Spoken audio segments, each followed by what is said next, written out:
any typically going down, or just part of his normal? Like, you can be that high the whole time. What's that? You can be that high. I'm gonna stand up. Like, I'm gonna get a towel. I'm gonna get I don't know whether they will take me or not. Thank you.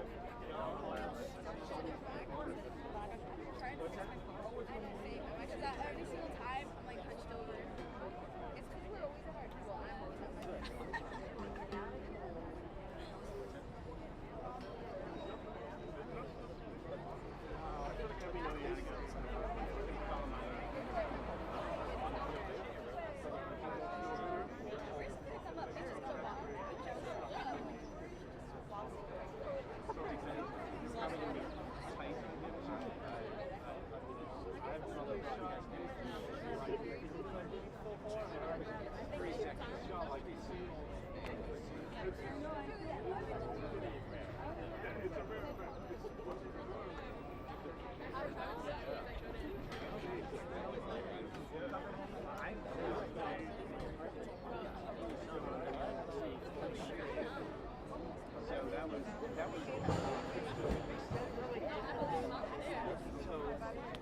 Can you hear that, Katie?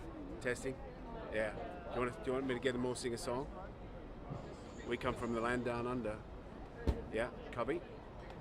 Test, 1, 2. A song? What song do we all know? Which one? Springsteen. The screen door slams. Right out. Whose birthday is it today?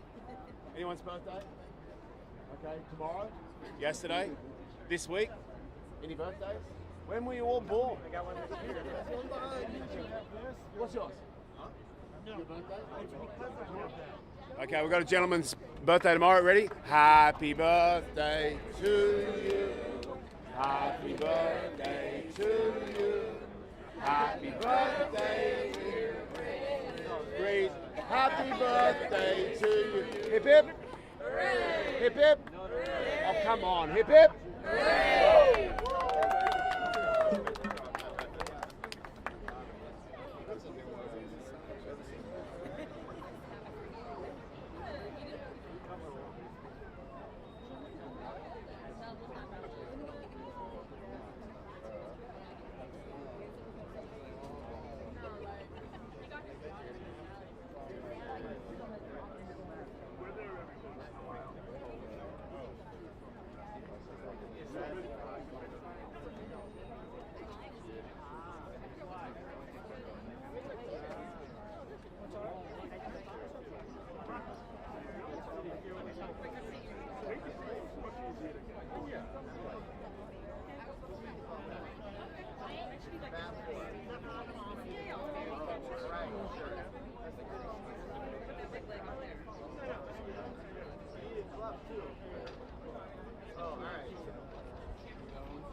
subscription. They pick whatever they want.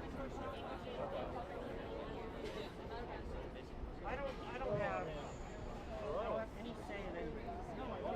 I don't even have say in what I can show.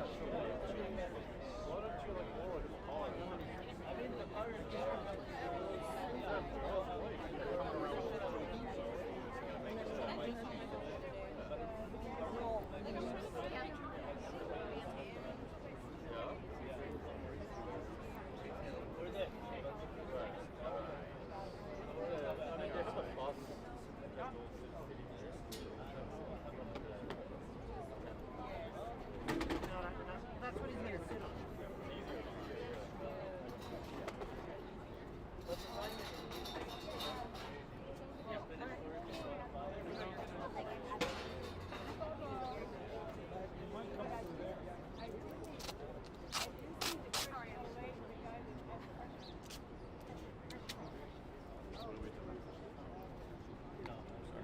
Should be the other way. Lift. Photos.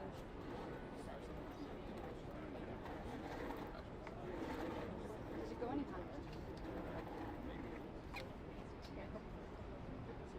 Yeah. Here. Well, let's try.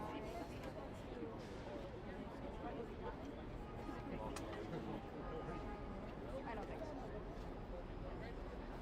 Henry, do you think the distance to the microphones is okay if it's like this? It's not going to be ideal. Why don't you bring it up a little? I mean, it's our C-stand. If you want to tape your sign to it, that's fine. If you want that sort of up front, you know what I'm saying? That fine right here?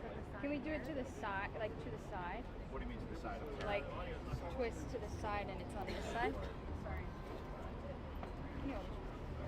I mean, what you're saying is, right? Yeah, if you really tuck it in, tuck it into that, and we angle everything over. Just making sure everyone's pointed the right way. I think we should Yeah. point it this way, guys, right? I mean, I'm trying to.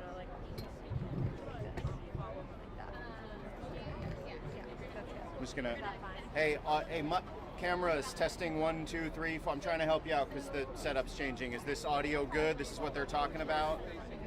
Testing 1, 2, 3, 4, 5, 6, 7, 8, 9, 10. 1, 2, 3, 4, 5, 6, 7, 8, 9, 10. I mean, the closer you can possibly get to that. In between the silver. Yeah, I mean, if that's, I'd say just the closest you can get to. How's this, guys? 1, 2, 3, 4, 5, 6, 7, 8, 9, 10. 1, 2, I'm trying here. 1, 2, 3, 4, 5, 6, 7. I'm not seeing any thumbs down. Okay, all right. That's a go. Okay. Do we need to put this on him?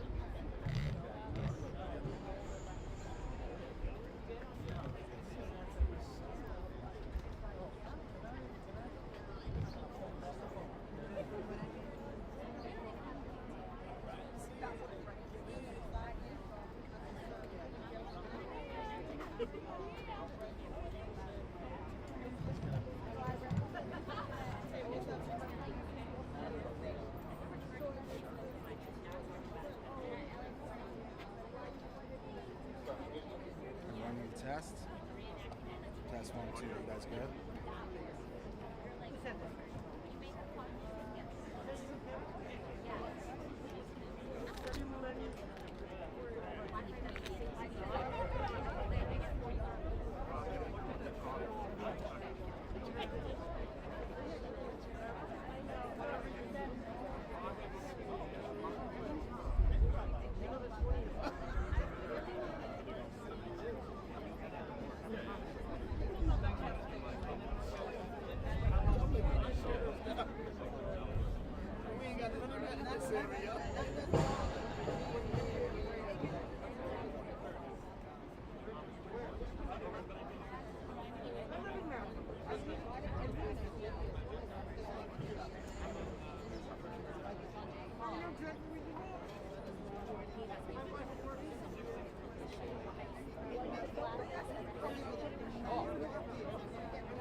I come from the land down under, where women are proud and men do blunder. That's it. All good? All good? Thank you.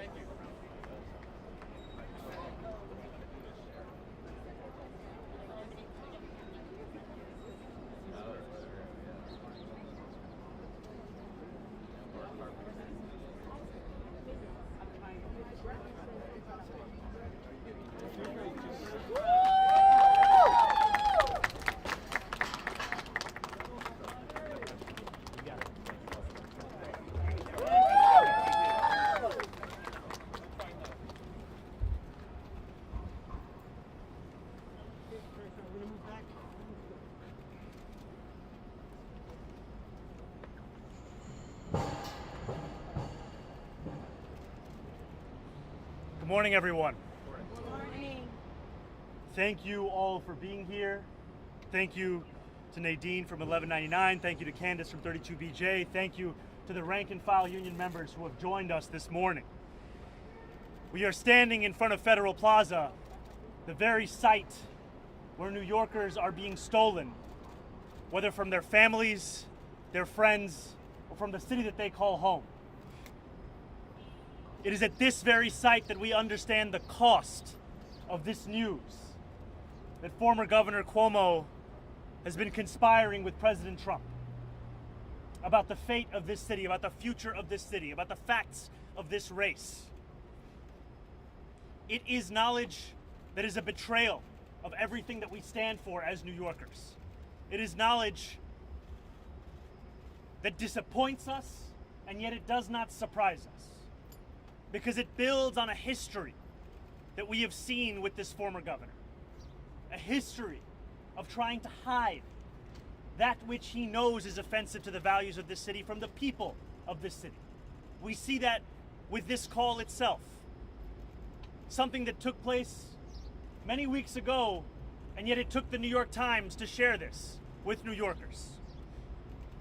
We know that this former governor has very little regard, whether it be for the Democratic Party, the democratic process, or for Democrats themselves, because he would rather look past having been beaten by close to 13 points by a campaign that amassed more votes than any Democratic primary winner in New York City history, to the extent that he would actually have a conversation with the very president who is stealing food from the hungry, who is throwing New Yorkers and Americans from coast to coast off of their health care, and doing so all in service of yet another significant wealth transfer between those who do not have enough in their pocket to those who have more than they know what to do with. We know that Andrew Cuomo will sell working people out for his interests, for the interests of the billionaires that supported him, for the interests of Donald Trump, because all of those interests are lining up as one and the same. It is time for us to say enough. It is time for us to make clear that what this city deserves is a mayor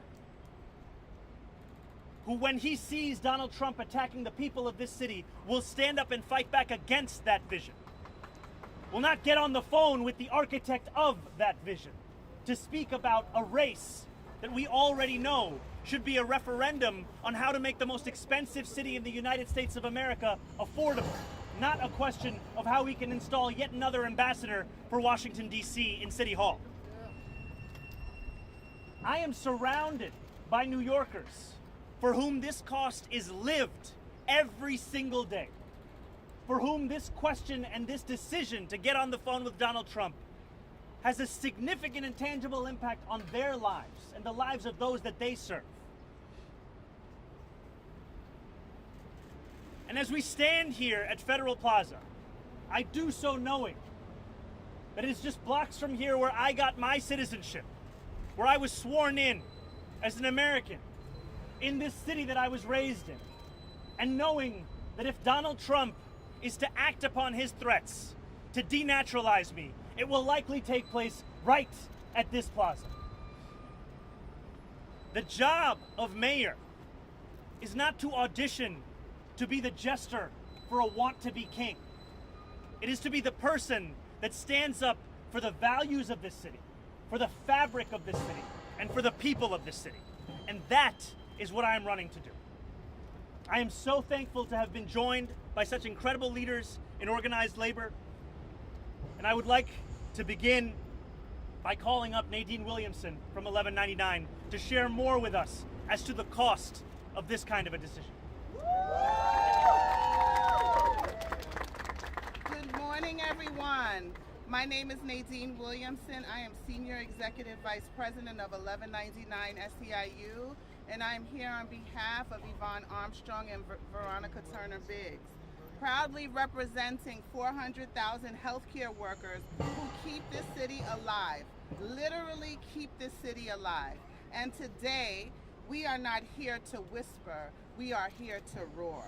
Let's be clear, we're putting the full muscle of the largest union in New York behind Zohran Mamdani, a candidate who didn't just enter this race, he ignited it.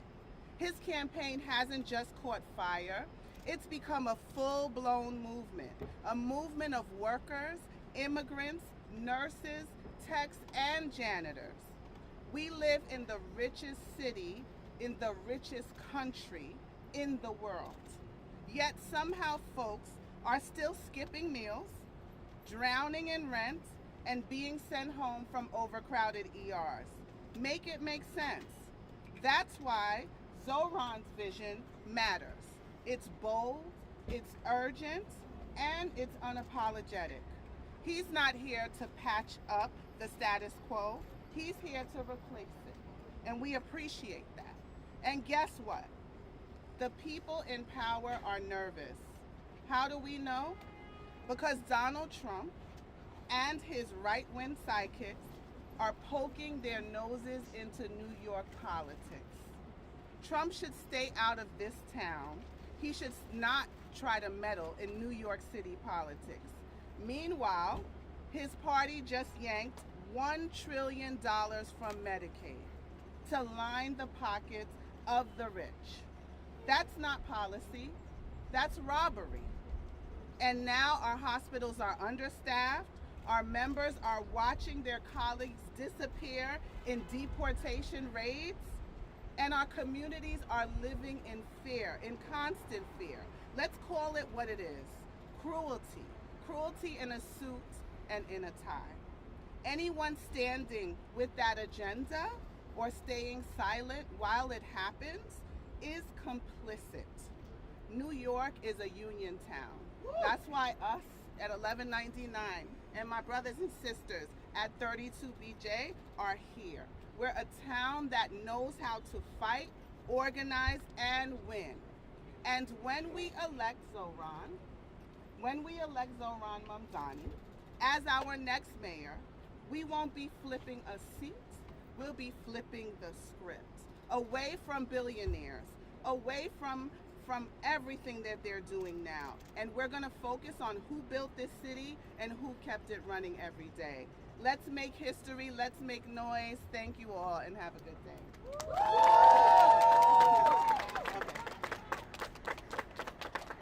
Thank you so much. Can we hear for 1199 and Nadine? Before we move to our next speaker, I also want to recognize NYSNA, the incredible members that we have here, from so many of the nurses that keep New Yorkers safe and alive every single day. And with that, I'm going to pass it over to a dear friend and a leader in our labor movement, Candace from 32BJ. 32 BJ! 32 BJ! 32 BJ! Good afternoon, everyone. I'm Candace Tall, Executive Vice President and Political Director of 32BJ. 32 BJ! We are the labor union that represents 90,000 building service workers in New York and 185,000 along the East Coast. That includes security officers who guard our lobbies, cleaners, door people, supers, school custodians, airport workers.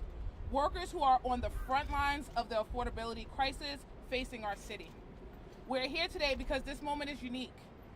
Our city is under attack by a federal administration and Donald Trump that is unqualified to know what New York City needs. They don't know what's best for our city.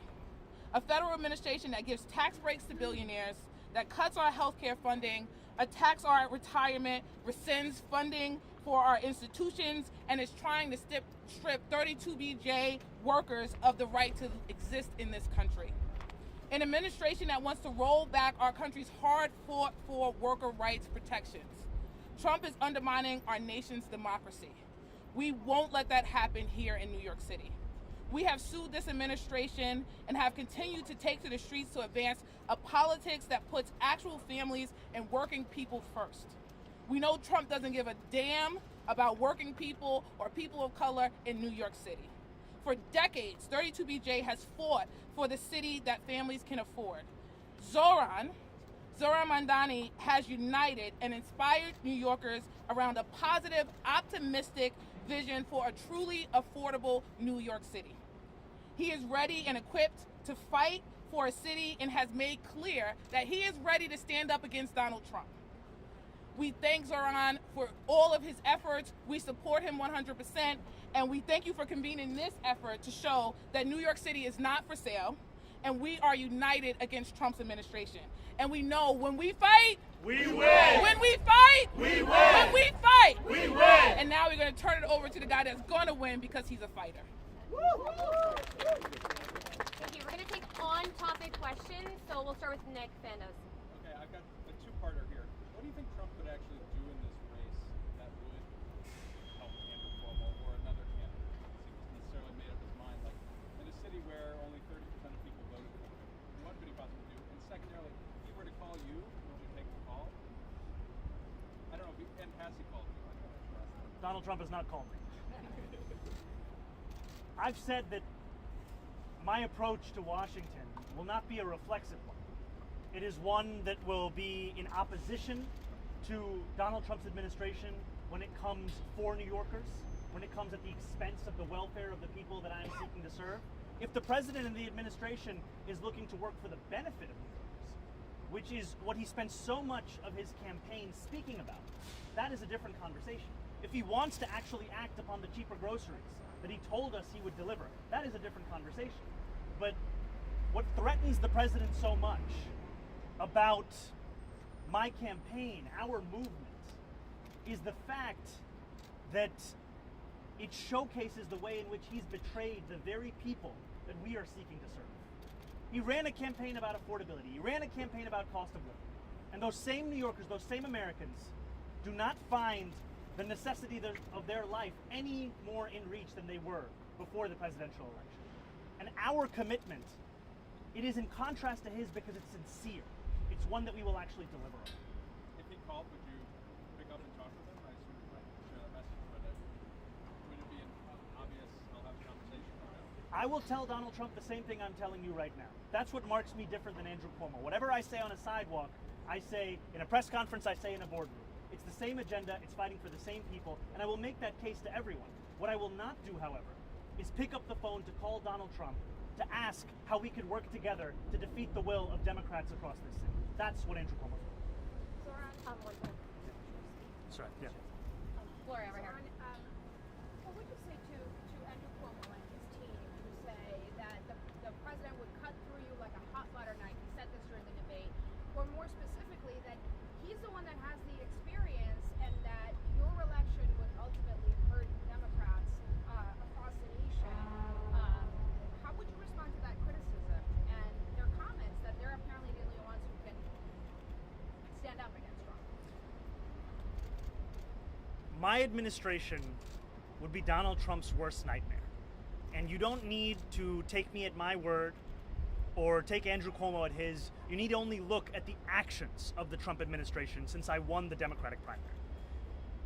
How else can you describe a president who has proposed denaturalizing the Democratic nominee of New York City? How else can you describe a president who has sought to entertain suggestions of deporting me, of arresting me, of taking control of the city over the will of New Yorkers? Those are the actions of a president who is afraid of the fact that I will actually deliver in a manner where he is simply betrayed. That is what we have to look at to understand that our campaign represents our city's best chance at not only fighting back against authoritarianism, but understanding that democracy is also under attack from within. We need only look at the example of the greatest mayor in New York City history, Fiorello LaGuardia, who said, "One cannot preach the virtues of self-governance and liberty to a starving people." In order for us to defeat this authoritarian movement, we also have to showcase the ability for our democracy, our city government, to meet the needs of a population of whom 1 in 4 are in poverty in the wealthiest city in the wealthiest country in the history of the world. Yeah, Boomer, Laura. Hi, sorry. Just to piggyback off Laura's question, what do you say to people who maybe don't have a candidate in the race yet, who are nevertheless worried about the fact that you uniquely might make New York City more of a target for the Trump administration than it already is, and sort of inadvertently draw more attention and more attacks, more harassment, more defunding threats, etc.? What's your response to that, and how could you combat that? We have seen over the course of this current mayoral administration an example of what New Yorkers can win through a policy of collaboration and cowardice. And the examples we've seen are the stealing of more than $80 million from the city's bank account, are threats and realities of lawsuits against this city, and the passage of legislation that will throw more than 1 million New Yorkers by last estimate off of their health care, that will steal food from hungry New Yorkers across the 5 boroughs, that will seek to make an example of that which makes so many of us proud to be New Yorkers. And we know that the most effective way to take on Donald Trump is not through that cowardice, is not through that collaboration, it is through courage and conviction. We can see that in examples across the country and across the world. We need only follow that lead and showcase the ability for us to stand up for the very things that we say that we believe in. And that's what our campaign will show. Josie. Hey, how are you? I'm wondering if you think we saw Mayor Adams' seemingly his approval rating tank as he cozied up to Trump. I'm wondering if you think this is good news for your campaign, that seemingly there's potential for collaboration with Cuomo as well. I have thought of this much more through the context of what this means for our city, frankly, than what this means for our chances. We have been confident ever since we won a Democratic primary by close to 13 points after having been outspent by so many of the very billionaires that supported Donald Trump's return to the White House, all to advance Andrew Cuomo's mayoral campaign. What we are seeing in this moment is an attempt to bring us back to the politics of the past, a politics that, as you've noted, New Yorkers have rejected time and again. New Yorkers do not want a mayor who is working in tandem with the president to subvert the will of the people of this city. We are talking about a president who has not just had that conversation with Andrew Cuomo, but one who is being briefed regularly with polling of this race, and who is asking Congresspeople as to what they think would be the best way to defeat our campaign. All of it comes back from the understanding that for Donald Trump, the victory that we would deliver for working class New Yorkers is one that threatens the very basis of so much of his politics. It is a politics of insincerity, it is a politics that we know not to trust, and yet it is a politics that preys upon the despair of so many across this country who are struggling to make ends meet. We'll go to Ethan. I think when it comes to, like, you know, when you actually get into office, how do you see yourself approaching dealing with Donald Trump? You know, you've had a lot of conversations with people and trying to win them over and bring them into your coalition. Would you try the same approach with him, or something more adversarial? I would make the same case that I make to each and every New Yorker. It is a case where if we can agree on who we're fighting for and what we'll deliver, I'm willing to work with anyone. You know, yesterday I was with Assemblymember Khalil Anderson in the Rockaways, and we were touring small businesses. And a woman came up to me and she said, "I'm a Republican. Will you speak to me as well?" I said, "Absolutely. This is a campaign for each and every New Yorker." She asked me, "What are you here for?" I said, "I'm here to share our plan to cut fines and fees for small businesses by 50%, to speak about investing tens of millions of dollars into the best teams that are supposed to assist businesses as they navigate through a bureaucracy, and yet only 3% of businesses utilize those services." And I spoke to her about the fact that city government's responsibility is to make life easier for New Yorkers. We do not ask who those New Yorkers vote for. We do not ask what party they belong to. We do not even ask if they vote at all. They are New Yorkers. And that is the responsibility that I will hold as a mayor, is to represent each and every one of them. Yeah, Henry? Hi, Zohran. How you doing? With this news, do you need to say to Leader Jeffries, Leader Schumer, Governor Hochul, time to get off the sideline and support me, and to put a button on something, because staff for Governor Hochul and President Trump himself denied this report that they spoke about this campaign? Do you believe both those men are lying? I believe the New York Times over President Trump and Andrew Cuomo. And we've seen as of this morning that they stand by their reporting. I've appreciated the conversations that I've had, fruitful and productive ones, with Leader Jeffries, with Senator Schumer, with Governor Hochul.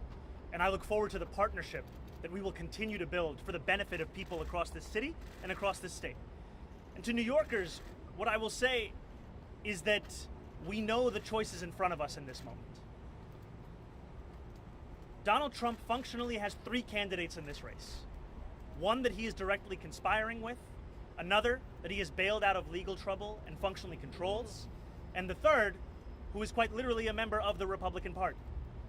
I am the Democratic nominee, thanks to the support of New Yorkers across these 5 boroughs, with the most votes of any Democratic primary nominee in the history of Democratic primaries in this city. And I take with that a confidence of how we will make our case, and a belief in the values of this party, that they can finally deliver for the people of this city if we are willing to actually fight for them, not in the manner of Andrew Cuomo, who's willing to betray them, all in service of his own ambition. All right, we'll take one more. Yeah, right over here. Hi, I'm Kayla Epstein with the BBC. We're out here outside 26 Federal Plaza. We see multiple detentions from private state. You criticize that just now. I wondered, as mayor, if there are actions or policies specifically you need to take to change what's happening there now to address this policy that you criticize.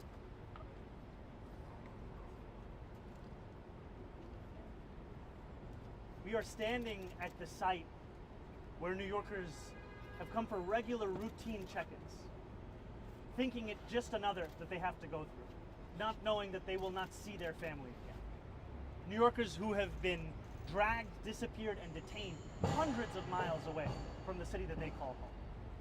And there is a responsibility that we hold as leaders to make it clear that this is an attack on the entire fabric of this city, and also a political and technical responsibility to do all that which is in our power to stand up for those same groups. I have spoken about my commitment to hire 200 additional lawyers to ensure that the law department is at the same staffing levels it was at pre-pandemic, to create pay parity for those lawyers across city agencies so that no longer do we face the same retention crisis, to build upon the steps we're taking to provide legal representation for New Yorkers in deportation proceedings, because we know that by the mere act of providing legal representation, that New Yorker's chance of going home to their family increases 11-fold.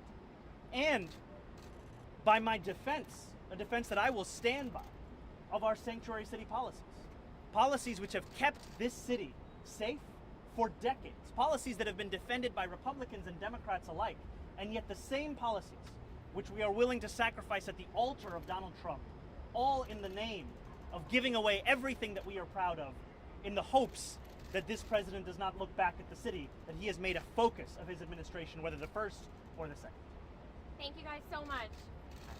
Show me what democracy looks like! This is what democracy looks like! Show me what democracy looks like! This is what democracy looks like! Show me This is what democracy looks like. When we fight, We win. When we fight, We win. When we fight, We win.